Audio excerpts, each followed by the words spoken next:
Hi అండి. అందరికీ నమస్కారం. Welcome to my channel. ఈ వీడియోలో ఏపీ ప్రభుత్వ ఉద్యోగులకు మరియు పెన్షనర్లకు 12 పీఆర్సీ గురించి తాజా అప్డేట్ విడుదల. దీనికి సంబంధించిన పూర్తి వివరాలు ఈ వీడియోలో తెలుసుకుందాము.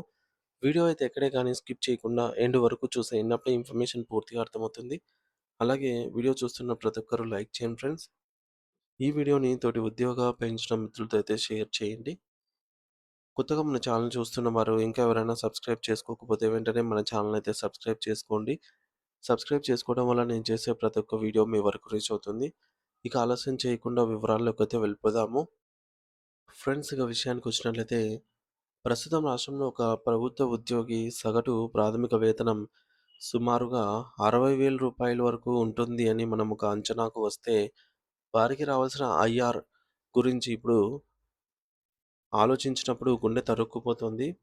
ఒకవేళ ప్రభుత్వం 25% ఐఆర్ ప్రకటించి ఉంటే ప్రతి ఉద్యోగికి నెలకు అదనంగా రూ.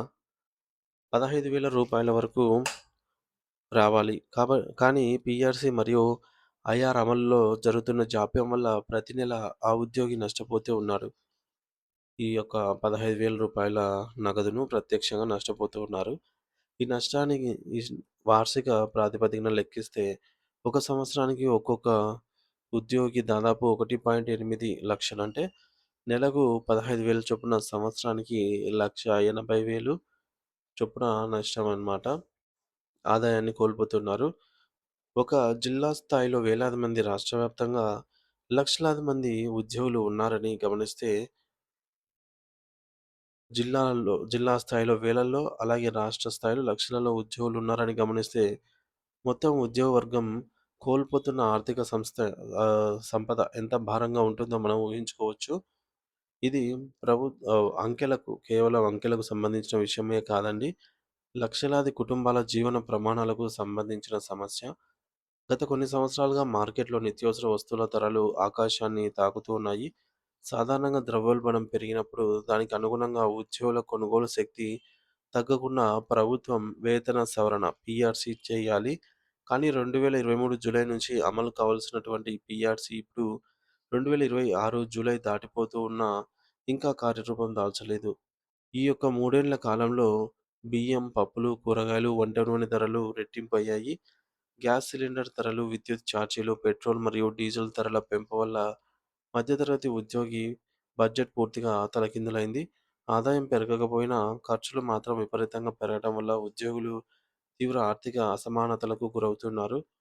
మరోవైపు నేడు విద్య మరియు వైద్యం పూర్తిగా వ్యాపార రంగాలుగా మారిపోయిన తరుణంలో ప్రభుత్వం ఉద్యోగులకు హెల్త్ కార్డులు ఉన్నాయని చెబుతూ ఉన్నా అవి క్షేత్రస్థాయిలో పూర్తిగా పనిచేయటం లేదు.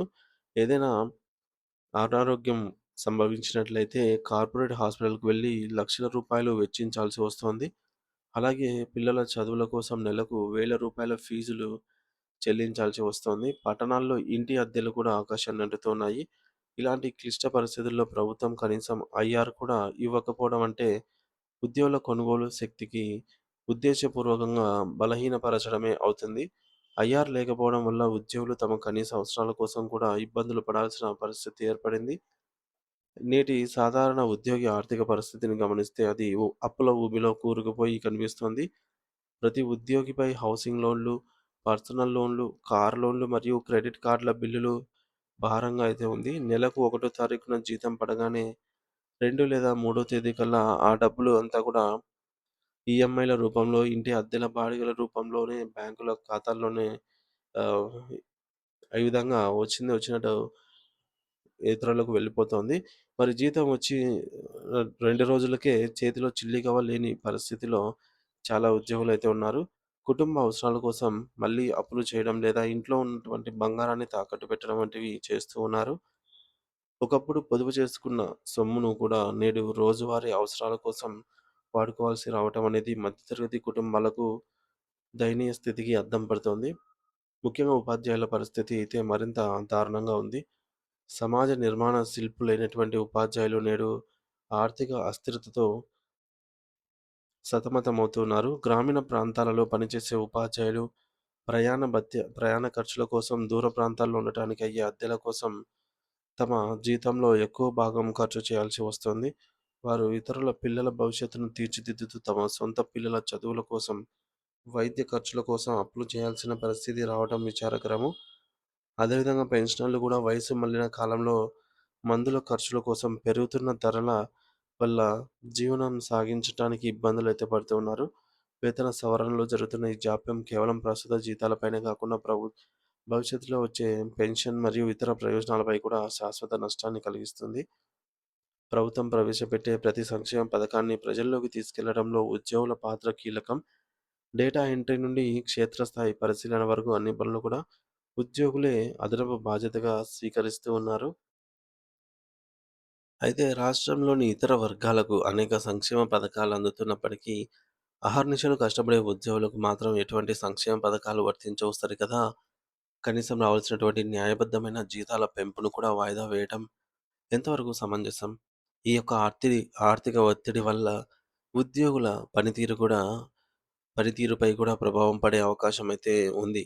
కాబట్టి ప్రభుత్వం ఇప్పటికైనా స్పందించి పెండింగ్‌లో ఉన్నటువంటి డీఏలను విడుదల చేయడంతో పాటు మెరుగైన పీఆర్సీని అయితే అమలు చేయాల్సిన అవసరం ఎంతైనా ఉంది.